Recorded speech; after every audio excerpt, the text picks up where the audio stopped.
I can't believe I went so long forgetting the audio check for each and every single video. It was, I can't, I'm, okay, so here we go. Audio check was for this video right now. Here, write it down so I don't forget.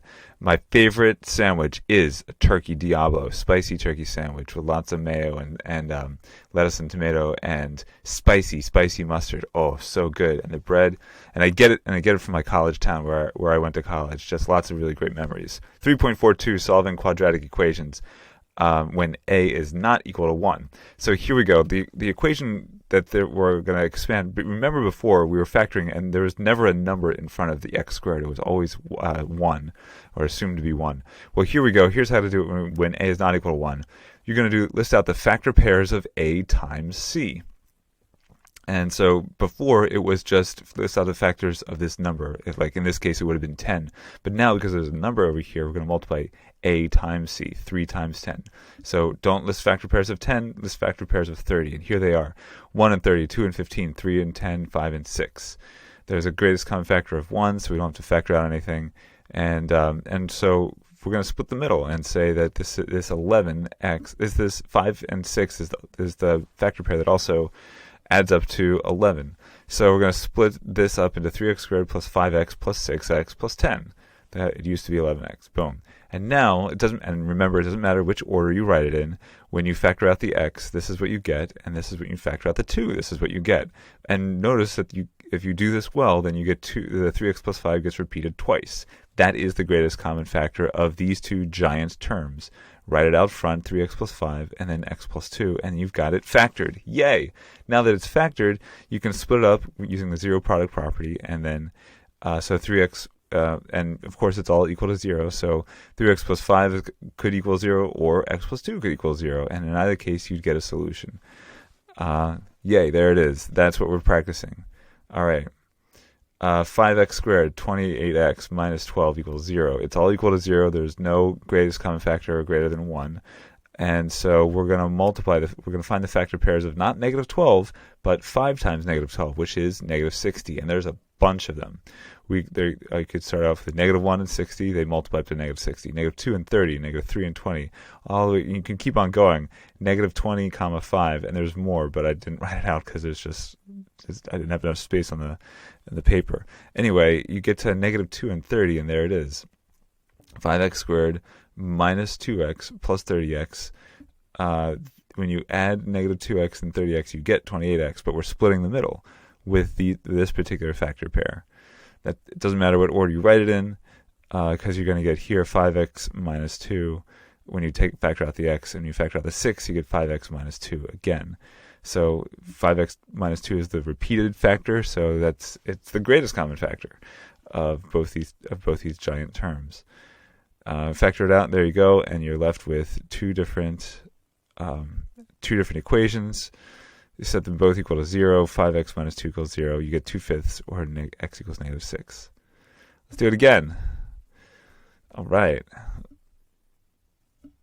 We get this whole term is equal to 0, but there is a greatest common factor. It's 10.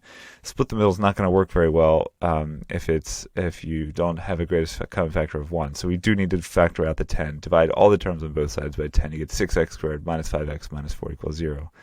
Not only won't it work, but the numbers, you want small numbers because all of a sudden, even with single digits, you got plenty of factor pairs going on. 6 times negative 4 is negative 24, and so we go negative 1, negative 1 and 24, negative 2 and 12, negative 3 and 8, negative 4 and 6, negative 6 and 4, negative 8 and 3. Yes, that is the factor pair that adds up to negative 5. Don't do it in your head. Write it out. It'll go faster. If you want this process to go really super slow, then try to do all this guessing and checking in your head. It's just not going to go. There are some that you could do in your head, but some that just take a long time, and it's much more reliable, and you're much more likely to get it right if you write it out. And it'll go faster too, although it will be more handwriting. That's the one disadvantage. I'm not here to save you from a whole lot of handwriting, because I think handwriting actually produces reliable mathematics, especially in high school. So we've got 3x minus 4 over here and 2x plus 1 over here, and you can see when you solve it with your algebra 1 skills, you get x equals 4/3 or x equals -1/2. Let's do another one. Boom. All right. Here's an example where it's not set equal to 0, and then all of this falls apart if it's not equal to 0. You got to be able to use the zero product property for all of this. So yes, of course, you've got to set it equal to 0 by adding 21 to both sides. And there's a greatest common factor. I'm going to factor out the -1 because it's just going to be a lot easier on me if all of this is positive, especially if the a value is positive. So just fewer things to think about if a so I'm going to multiply both sides, all the terms on both sides, by -1. I get positive 3x squared plus 2x minus 21 equals 0. And so 3 times -21 is -63. Listing out the factor pairs, you can see here that, it's -1 times 63, -7 times 9, -9 times 7, -63 times 1. You can see that the factor pair that works is -7 comma 9. And there it is, -7x plus 9x. It doesn't matter what order you write it in, because you will always be able to find a greatest common factor. Here we get 3x minus 7. When you factor out the x, you get 3 when you factor out the 3x minus 7. Equals 0. And then you keep on going, and you see that the 3x minus 7 is repeated, so it's a factor, and you can factor out 3x minus 7 from both of these terms, and you're left with x plus 3 over here. So splitting them up, you can solve them, and there it is. Here's another one where you've got it's not equal to 0, so you need to set it equal to 0. You've got to be in a really good habit. If you try and solve this by factoring out x, just factoring doesn't make a whole lot of sense when the whole point of factoring is to also use the zero product property. So if you're trying to factor it without it all equal to 0, you're really not going to get anywhere. So you need to add 20 to both sides, and then, they're all even, so I can divide all the terms on both sides by 2, the greatest common factor. And I get 2x squared minus 9x plus 10. And at that point, I can multiply 2 times 10 to get 20. 1 and 20, 2 and 10, 4 and 5. They don't add up to -9, but 4 and 5 do add up to positive 9. So I could make them both negative. -4 times -5 is positive 20, and they also add up to -9x. So that's how I'm going to split the middle. I'm going to have -4x and -5x. Boom, boom. Doesn't matter the order. I can factor out a 2x from both of these terms, and there it is, 2x, and then x minus 2, because 2x times what gives you 4x? That's 2. 2x times what gives you 2x squared? That's x. Here, I'm going to, mostly because I want to make sure that I have an x minus 2 as a result, I'm going to factor out a minus 5. So minus 5 times what gives you minus 5x? Well, that's x. And then minus 5 times what gives you positive 10? That's minus 2 here. And now that I have a couple of x minus 2's, I can factor them both out. Over here is the greatest common factor, and then I have 2x minus 5 equals 0. And now that I have a big thing times a big thing equals 0, I can set those things each individually equal to 0, and then I'm left with this, something I can solve with my algebra 1 skills, and I get x equals 2 and x equals 5 halves. Let's do another one. All right. We got variables on both sides. That's okay. We can subtract them. We still got to set them equal to 0. I'm going to subtract x squared from both sides. So 4x squared minus 1x squared is 3x squared. X minus 7x is negative 8x, or minus 8x. And then the 4 just stays there, and it's all equal to 0. Great. Greatest common factor is 1. I'm glad we checked that. And now I'm going to multiply 3 times 4 to get 12. I need a negative number, so I'm not even going to start with, I'm not even going to bother with the positive factors. I'm going to say -1 and -12. They both multiply up to 12. -2 and -6, they both multiply up to 12. -3 and -4, they both multiply up to 12. And which of these factor pairs also adds up to -8? Boom, -2 and -6. So I'm going to write them here, minus 2x and minus 6x. Doesn't matter the order. I'm going to factor out the x here, and you get x times, let's see, x times what gives me 3x squared? Oh, it's 3x. X times what gives me minus 2x? Minus 2. And mostly because I want to get a positive, I know I need a positive 3x in this position. I'm going to say, I'm going to factor out not just 2, but minus 2. So this will be minus 2 times what gives me minus 6x? Oh, it's 3x. Minus 2 times what gives me plus 4? That's minus 2. And now the great thing is I see 3x minus 2 repeated, and I can factor it out here, 3x minus 2 times x minus 2. And then we get 3x minus 2 is equal to 0, or x minus 2 is equal to 0. And then using my algebra skills, I get x equals 2/3, or x equals, you can figure that one out. Write it down and circle it and save it for the Edpuzzle. Question. Great. Now, let's step back a little bit. Oh, what just happened? Let's step back a little bit, and the savvy student might notice that when I get this 5 and this 6, what I could do is I could just divide it by 3 and take the opposite. So 5, this would be negative 5/3, boom. 6 divided by 3 is negative 2, boom. The savvy student might see that pattern repeated a couple of times here in all the examples. Negative 2, 30 divided by 5, and take the opposite, you get positive 2/5, or negative 6. Negative 8, comma 3 divided by, 6 here, and you get the opposite, positive 4/3 and negative 1/2. It's kind of a pattern that repeats over and over again. Negative 4, comma negative 5, that's positive 4 and positive 5 divided by 2 gives you 2 and 5/2. So, savvy student might realize, wait a minute, as soon as you get this factor pair, you could take the opposite and then divide it by the a value and get your 2 answers. And you might say, Mr. Bergman, why do we have to do that? Why do we have to do all the rest of this work? Can't we just, as soon as we get the factor pairs, take the opposite and list and then divide by the a value? And, well, savvy student, if you've trusted me this far, I want you to keep on trusting me. There's more that's coming that's going to be more complicated than what we're doing here. So I'm hoping that we can build up skills and habits and thought processes that support those more complicated problems that we're going to have, because at some point we're not going to care exactly what the solution is. We're going to care about what the factored form is. So it's really important to be able to produce the factored form.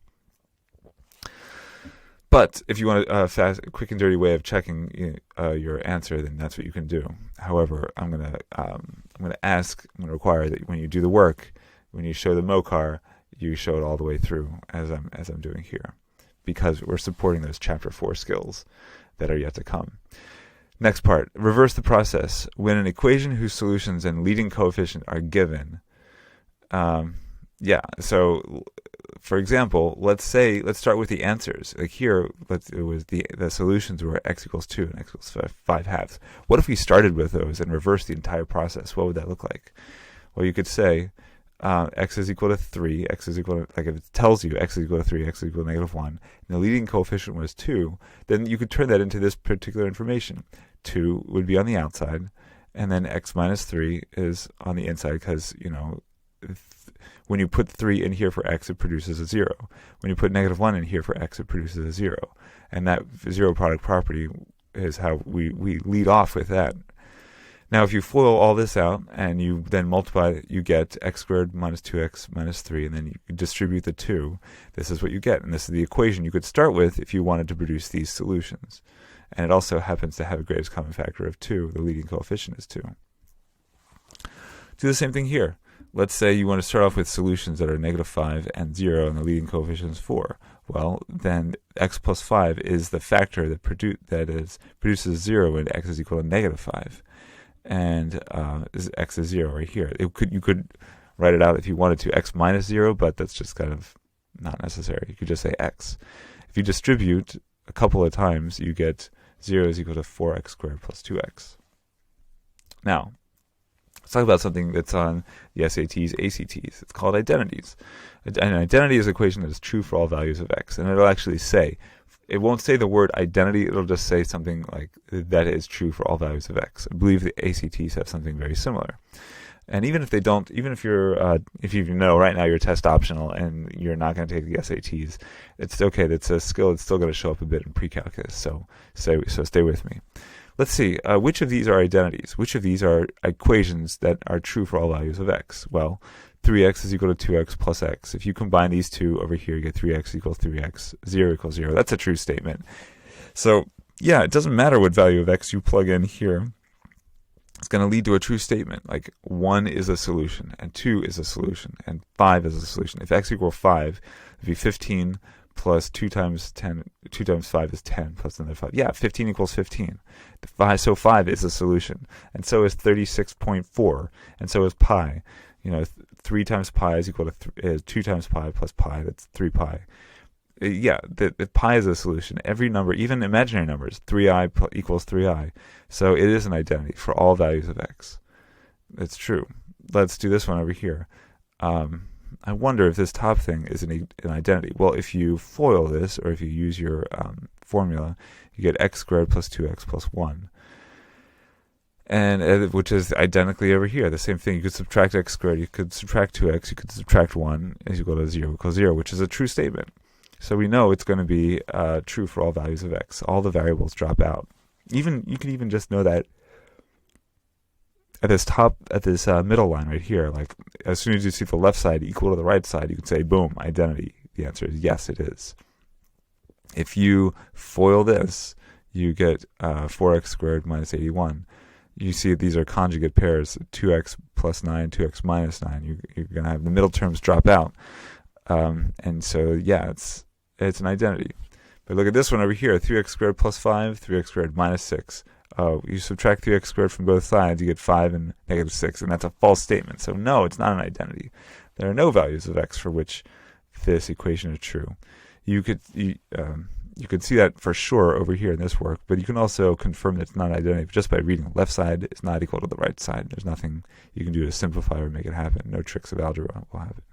Okay, so what that might look like on the SATs. Here's an actual SAT question, sample question that was released.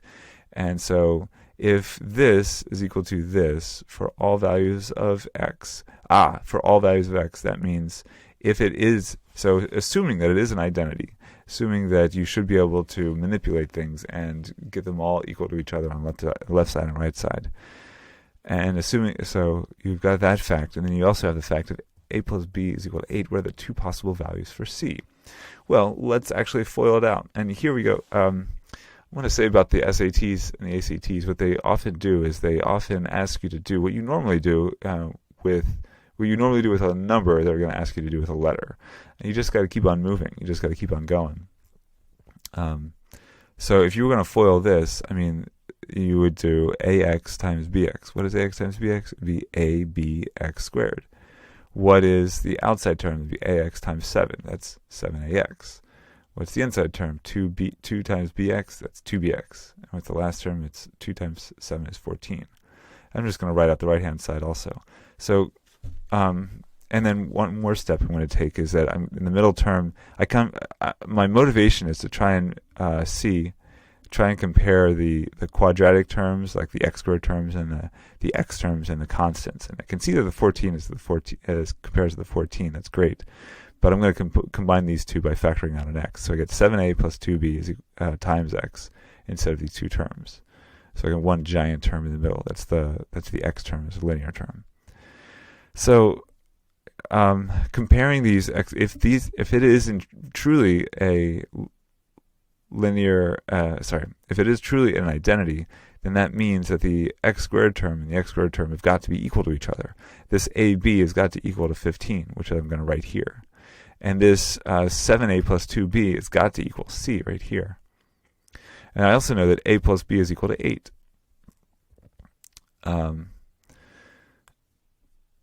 So a plus b is equal to 8. Yeah. So give me two numbers that multiply up to 15 and add up to 8. Well, that's going to be 3 and 5. So if that's 3 and 5, you can Like A could be equal 3 and B equal to 5, or A could be equal 5 and B equal to 3. I don't know exactly which one they are, but because there's only two possibilities, then I can plug them both into this 7A plus 2B here has got to turn out to be C. So if you want to know what C is, you could make A equal 3, or you could make A equal 5. Whichever way you go, you produce one of the two answers, plugging it into this equation for C, and that's how you get the answer of D, 31 and 41.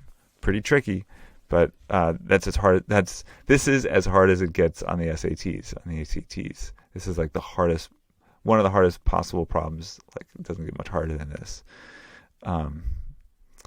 So again, they're going to ask you, if the equation is true for all values of x, that means you can assume that the left-hand side is going to be equal to the right-hand side. What is the value of b? And my first instinct when I saw this was, oh, wait a minute, I can factor this, like 3x plus 5 and 3x plus 5, that gets repeated. But then in the end, I was just like, wait a minute, if I'm trying to compare the left side to the right side, what I really need to do is distribute. So I distributed first. 2x times 3x is 6x squared. 2x times 5 is 10x. 3 times 3x is 9x. 3 times 5 is 15. Combine these two, you get 6x squared plus 19x plus 15 is equal to ax squared plus bx plus c. And so then you could see that what is the value of b? Well, that's going to be this linear term right here, 19x. So 19 is right here, 19. And that's the answer. All right, y'all, it's been fabulous. Thanks for tuning in. Keep up the hard work. Keep up the, just keep up the hard work. Keep watching the videos, and I'll see you next time in class. Take care.